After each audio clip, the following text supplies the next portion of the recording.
Hello दोस्तों, आप सभी का स्वागत है हमारे इस यूट्यूब चैनल पे।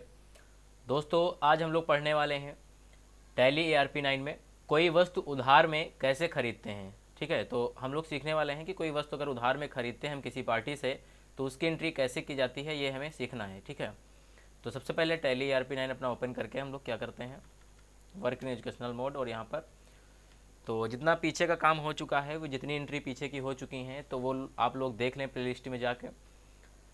तो हम लोग आज जो पढ़ने वाले हैं कि कोई वस्तु उधार में खरीदते कैसे हैं, उसके लिए क्या क्या प्रोसेस करना पड़ता है, ये हम सीखेंगे। ठीक है, तो सबसे पहले अकाउंट्स इन्फो पे ही आना होता है आपको। यहाँ पर गेटवे ऑफ टैली में अकाउंट्स इन्फो पे आना होता है।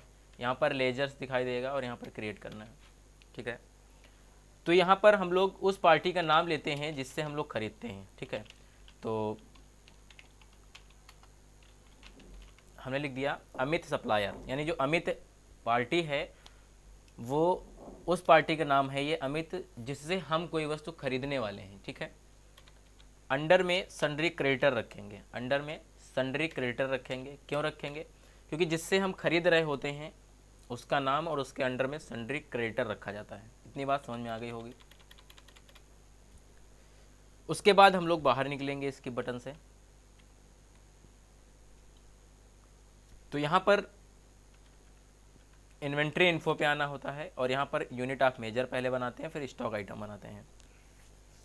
तो हम लोग जैसे यूनिट ऑफ मेजर्स नहीं बनाएंगे, डायरेक्ट हम लोग यूनिट ऑफ मेजर बनाएंगे जहाँ पर हमें ज़रूरत पड़ेगी। तो सबसे पहले हम लोग स्टॉक आइटम बनाते हैं। चलिए देखते हैं, क्रिएट करते हैं।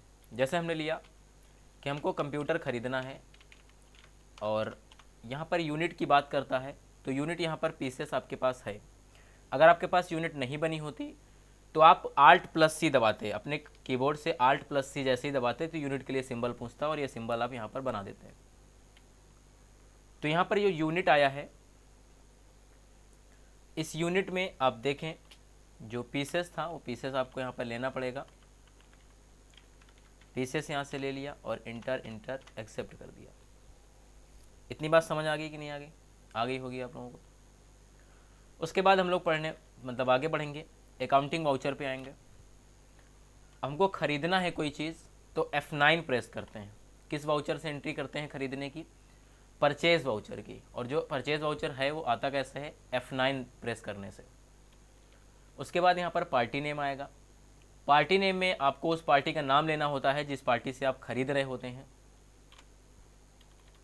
पार्टी का नाम ले लिया। परचेज लेजर यहाँ पर लिया जाएगा। फिर नेम ऑफ आइटम यहाँ पर आएगा, तो स्पेस दबाओगे तो आपके सामने जितने भी आइटम्स आपने बनाए होंगे, तो स्टॉक आइटम जितना भी आप क्रिएट करते हैं वो यहाँ पर आपको दिखाई देगा, जितनी भी चीज़ें आपने बनाई होंगी। ठीक है, कौन सी चीज़ आपके पास कितनी अवेलेबल है ये भी यहाँ पर दिखाई देगा। देखिए कंप्यूटर जो अभी नया बनाया गया उसमें कुछ भी नहीं है, तो इसलिए कंप्यूटर यहाँ पर लिया और हमने 50 कंप्यूटर खरीदे। ठीक है, और एक कंप्यूटर की कीमत हमने लिख दिया कि 12,500 रुपये रखी। ठीक है, 12,500 रुपये रखा हमने यहाँ से। 50 पीस, एक पीस की कीमत 12,500 है, तो 50 पीस की कितनी होगी आप देखिए, 6,25,000 रुपये टोटल अमाउंट बन गया। ठीक है, inter inter inter inter inter accept कर दिया। तो वाउचर नंबर 3 पे आप थे, वाउचर नंबर 4 पे चले गए। आपको पिछली एंट्री पे वापस आना है, आप पेज अप करके देख सकते हैं ये आपने एंट्री किया था। ठीक है, ये बात समझ में आ गई होगी। तो इतना आपको समझ आ गया होगा। अब यहाँ पर बात ये आती है कि जैसे हमने जिस पार्टी से ख़रीदा है उस पार्टी को हमें पैसे देने होंगे। भाई मान लिया 10 दिन, 5 दिन, 15 दिन, 20 दिन, 25 दिन बाद उसे पेमेंट करना होगा।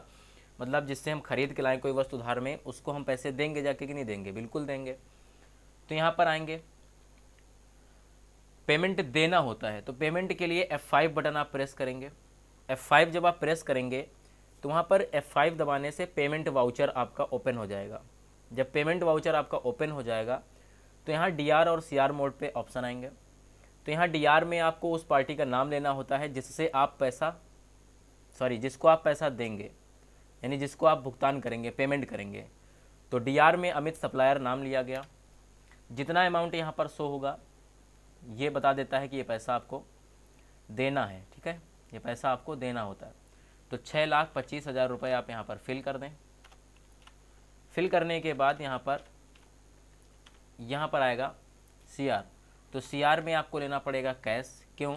क्योंकि यहाँ पर कैश जो है माध्यम है जिसके माध्यम से पेमेंट हो रहा है, जिस माध्यम से पेमेंट हो रहा है वो माध्यम आपको यहाँ पर भरना पड़ेगा। ठीक है, अब यहाँ पर ये अमाउंट रेड क्यों हो गया? ये अमाउंट इसलिए रेड हो गया है 4,91,500 रुपये, क्योंकि आपके पास इतना अमाउंट था ही नहीं, आपने पेमेंट कर दिया जितना था। देखिए 6,25,000 का भुगतान आपने किया, तो 4,91,500 रुपये आपका माइनस में हुआ है, और बाकी जो पैसा 6,25,000 में मतलब 4,91,500 रुपये जब घटाएंगे, जो अमाउंट मतलब आएगा वो अमाउंट आपके पास था, तभी यहाँ पर उतना अमाउंट नहीं हुआ है। जितना आपके पास नहीं था आपने पेमेंट ज़्यादा का कर दिया, आपके पास अमाउंट कम था, इसलिए जितना आपके पास नहीं था आपने इतना पेमेंट एक्स्ट्रा कर दिया है, तभी रेड हो गया। ये निगेटिव कैश को दिखाता है। ये बात समझ में आ गई होगी। ये देखिए लिख के भी आ गया है, जब इंटर आपने दबाया तो बता दिया निगेटिव कैश, यानी आपके पास इतना पैसा नहीं था। ठीक है, इंटर करिए, इंटर करके आप एक्सेप्ट कर दीजिए। इतनी बात समझ में आ गई होगी। पैसा कैसे लगाते हैं कंपनी में, ये चीज़ हमने पहली एंट्री में बता दिया था, आप लोग देख लीजिएगा कंपनी में ओपनिंग बैलेंस कैसे लगाते हैं, जितना हो आप लगा दीजिए। तो दोस्तों आपने आज सीखा कि हम कैसे किसी पार्टी से कोई वस्तु खरीदते हैं और उस पार्टी को हम लोग पैसे कैसे देते हैं, यानी पेमेंट भी कैसे करते हैं उस पार्टी को। ये चीज़ आप समझ गए होंगे। तो दोस्तों अगर वीडियो आपको अच्छी लगे तो आप वीडियो को लाइक करें और अपने दोस्तों में ज़्यादा से ज़्यादा शेयर भी करें, ताकि वो लोग भी सीख पाएँ। ठीक है, और जो लोग मेरे चैनल पर नए हैं और टैली सीखना चाहते हैं तो आप मेरे चैनल को सब्सक्राइब कर लें। धन्यवाद।